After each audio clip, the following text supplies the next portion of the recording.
I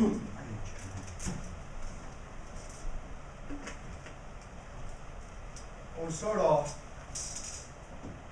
taking a little bit of time to express some gratitude to some of the people that, well, frankly, they're the reason a lot of us are here. The people that put their lives on the line, they go overseas, they disregard their own lives for our rights.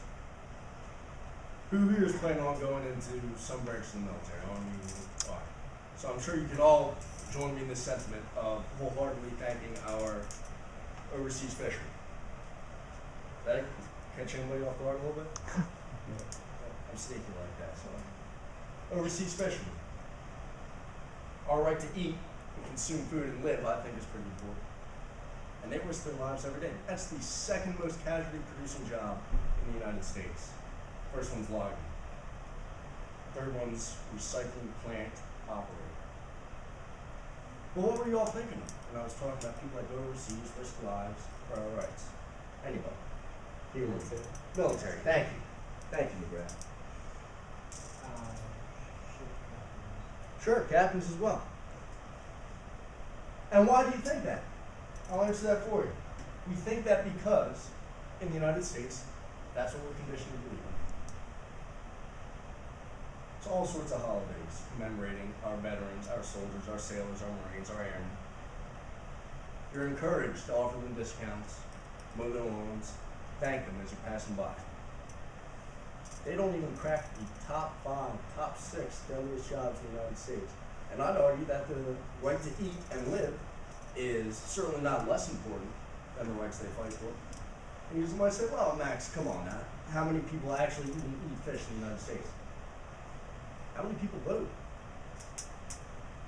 How many people utilize that right to free speech that we claim we love so much? Not enough, I think. So think about it. Why do you support the military? Clearly most of you do. Why is that so much more important in our minds than people who catch fish, that cut down wood, that manage recycling? Or are they? And I'm going to have to apologize to you, ladies and gentlemen, because I don't have an answer for you. This isn't a if this, then this type speech. I'm not guiding you to an answer. I want you to challenge what you believe. Being here at the Citadel does one thing very well, extraordinarily well, more well than any university I can think of, and that is creating men and women that stick to their beliefs, have a solid work ethic, and continue to live their lives in their own way. What the Citadel does not do well is make men and women that can step back and try to consider that some people may not abide by that same code of ethics. We're taught to believe that our code of ethics is the code of ethics. It is objective. It is universal. You are right or you are wrong. Maybe. Maybe not.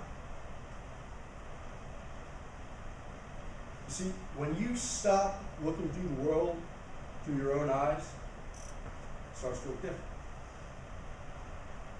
A ring isn't a band of gold until it binds you to something.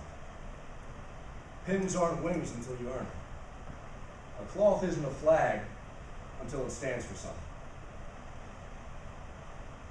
Everyone knows who Colin Kaepernick is, right? Huge controversy over him taking the knee during the anthem, disrespecting the flag, etc., etc. A lot of people are very upset. Some people support him, some people are indifferent. But try to think about it for a second, outside of our Citadel narrative. To me, the American flag stands for everything that makes existence worth living. That flag means to me that each of you have the right to live your life the way you want to do it, to plant your feet and say, no man or woman on earth has the right to tell me how I want to live my life. But that's just what it means to me. That's not what it means. The symbols are an objective. Symbols are symbols. They can mean anything to anybody. To Colin Kaepernick, the American flag is not that. The American flag is a symbol of oppression, racism, police brutality. And you know what? That's okay. He's allowed to believe that.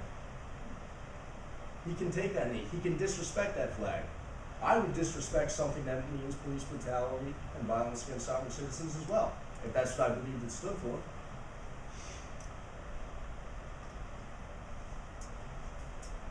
Take a step back. Consider the fact that your narrative is not the only narrative. Why are you going to wear that ring? Or are you? What do you want to wear on your chest? What flag are you going to salute? And why?